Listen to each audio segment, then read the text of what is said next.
Alright, hey there, Prox Gaming Crew, and this is Proxify here, and we are back for some more of the Final Fantasy X Let's Play. And if you did miss out during the last one, well, Sin, or aka known as Jekt, went and caused some more havoc during the last time, and I don't really want to get into too much details, but if you want to go and check it on that, recommend that you guys go ahead and do so if you want to go and stay up to date for what is happening now in this episode. But for what's going to be going on now is that we are going to have to, of course, head on into the Djose Highroad to reach off to the Djose Temple later on throughout this episode, and there is going to be some interesting things that you do want to make sure to go and find, and that is of course going to be talking to one of the special NPCs to pick up with a variable steel. Now that's going to be something pretty handy that we could go and give that to Titus, and I did do a little bit of some research, and it seems like that item is going to be somewhat pretty much very useful later on throughout our way here, and can't wait for that to go and happen from there. Now not only that, but there is different NPCs that you do want to go and talk to, just like how we did it before in the Mihan Highroad, is that you want to make sure that you go and grab all the different mega potions or high potions or even some other type of things that these guys are going to have, so that you could be able to go and pick up with that. I think there's also another special other type of equipment that we could go and grab as well too, not just only with just the variable steel. But within these two videos for today, not only are we going to be doing our time, which just of course here with Final Fantasy X, but we are going to be moving into some more of the Navajo and Nuzlocke. We are going to have to do some exploration around within the Slateport City, and also have to go and maybe encounter out with Team Aqua as well too in the process, and we'll have to go and find a brand new encounter, so that I know that during the last time of the Navajo, we did lose out on 2 members on the team, but hopefully another member will hopefully get added into our way a little bit later on. But there are some things that I do want to go and talk about within here, because there has been some pretty interesting stuff so far. Right now I'm actually recording this episode on the April 8th on a Monday out of here. Now, just last night I had to go and watch the WrestleMania Night 2 that was happening, and I don't know if I ever talked about WrestleMania Night 2 or anything of that nature. I know that I may have probably talked about WrestleMania Night 1, and I don't know if I missed out on the Rock and Roman battle, but I think I did go and talk to you guys about that. But there is a second portion to it, because if you didn't go and see what happened before, well, I want to say that Cody and Seth actually lost the match, so they had to go into doing a bloodline match. Now, the bloodline match was somewhat, I want to say, pretty cool.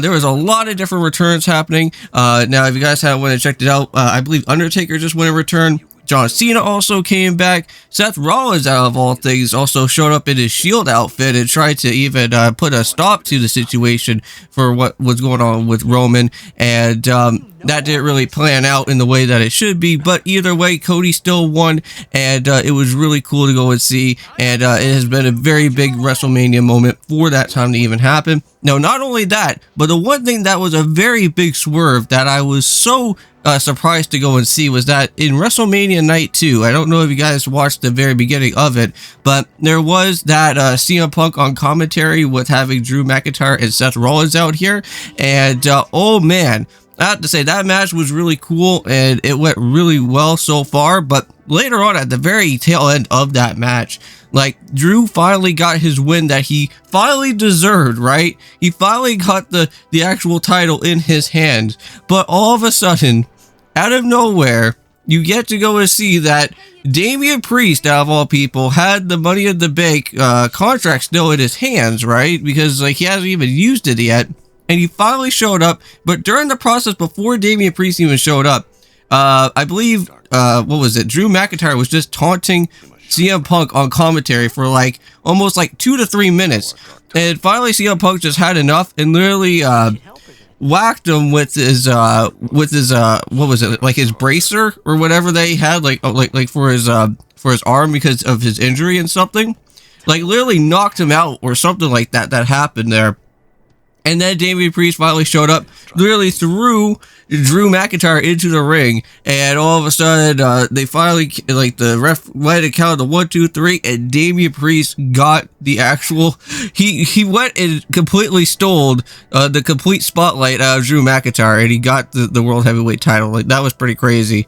I thought for sure that they were going to probably make Damian Priest lose the title. I was probably assuming that, but oh man, that was crazy. But if you guys haven't went and checked it with WrestleMania Night 2, you should definitely go ahead and check it out if you ever see any type of highlights or anything that even showed up on the YouTubes out here. But It was pretty cool. I watched that live. Pretty cool for what was going on within there. But yeah, so we got ourselves with some brand new enemies, of course, and these guys, I believe they are weak to ice, so you could go and use any type of blizzard or even use anything that is dealing with Waka there if you want to. Now, I did do some sphere gridding stuff, and I believe I do have a new move on Waka known as the sleep attack or something. This is something that you may possibly want to go and use a little bit later on throughout here of the Djose Highroad, because there is a certain enemy which we are going to be spotting out on known as a Balisk, and these are the guys right here, these weird looking like big huge like snake type of creatures out here. Now these guys are pretty annoying. They do cause out like a petrify type of situation where they will turn you into stone, so make sure that you at least have some sort of item to at least kind of help you out in this situation from there. But you may possibly want to go and use Kamari, because Kamari is going to have something special, which we will be able to go and use a move known as Stone Breath, which I think that should be somewhat pretty much useful as well too, because it is a pretty cool type of Ronso type of magic move that we can go and use with this guy, so pretty nice. But now we just have to go and just use our old power break attacks and everything and start lighting it up. So this is actually my second video out here on my new computer that I'm using, because if you guys don't know, this is my brand new Asus gaming laptop, and it's been pretty fun so far, I have to say. Like even though that currently right now I'm just using this computer as just a recording studio actual computer out here, I'm not really using it for like gaming purposes or anything, but it's been really nice. I've been getting like some pretty nice good gameplay out of all my different games so far, because now since I've been through Ocarina and now I've been through here at Final Fantasy X, we got one more game to go and do to add on into here within everything of this new computer, and that is of course heading on into, well, we're heading into Persona 4 within our time a little bit later, so that should be pretty cool. So after doing a little bit of some running around out here, we got a specialized chest, but also too, looking around for the next Elbed primer. There's gonna be one just hiding in that little that annoying corner right there. Yeah, sometimes you can miss that one and it's just absolutely annoying. Now I want to say that by this time now, we are on Elbed primer, what's it, 10 now? I think we're on 10 or 11 at this point in time. Now you want to be a little bit careful later on through the other different Elbed primers, because there is a way that I believe you can actually pick up on some of the missing ones that I think we haven't really missed too much. I think we missed the one on Mihan Highroad, and I'm pretty sure that we missed the one in our way of Mushroom Rock Road. But we can return to those two areas and we can go and pick those up. Now apparently there's like some sort of airship or something later on within this game that we can be able to go and head back to some previous areas, which I believe you could head all the way back, I think all the way up to Besaid, I think.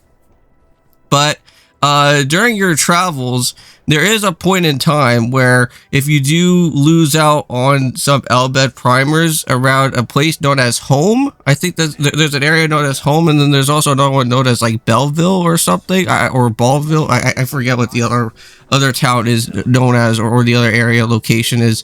But one of those two areas that are going to happen, you'll be completely messed up if you don't pick up with the Elbed primers during that point in time, because after that, you're going to be running into a situation where you can't really go and pick up with those. So you want to make sure that you at least start grabbing all the Elbed primers if you want to go and get yourself an achievement, and also be able to hopefully pick up with all the different letters to at least get some rewards out of everything later. Now I have to say though, at some point around over here, once we go and reach off to the Djose Temple, it looks pretty cool. It looks like some sort of like electrifying temple out here. Maybe even a little now. Just a little. Hey, I still don't buy your story, you hear? Well, let's go and keep on moving. Now there is another area which unfortunately it doesn't really seem like we could go and do anything about it right now. But oh man, there's been a lot of shakiness going on, and I think somebody's already in the temple so far right now as it is, as we speak.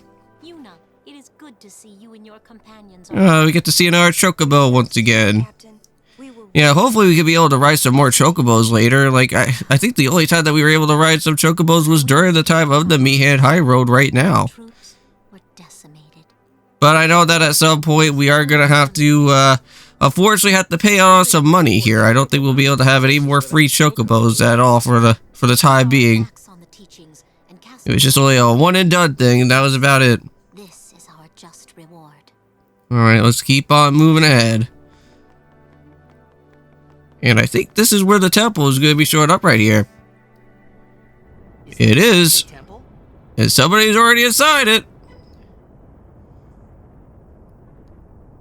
Now, during this point in time, I believe you can actually move around within your actual character. It's just that I forgot and was just sitting around there for like almost about like 2 to 3 minutes. Yeah, I had to basically edit out on that part there. Awesome. Wow. I'm a little bit like really happy to see how this is all playing out here, but also very terrified at the same exact time. Because I want to have a funny feeling that there could probably be a boss in there. That means another summoner's already in there.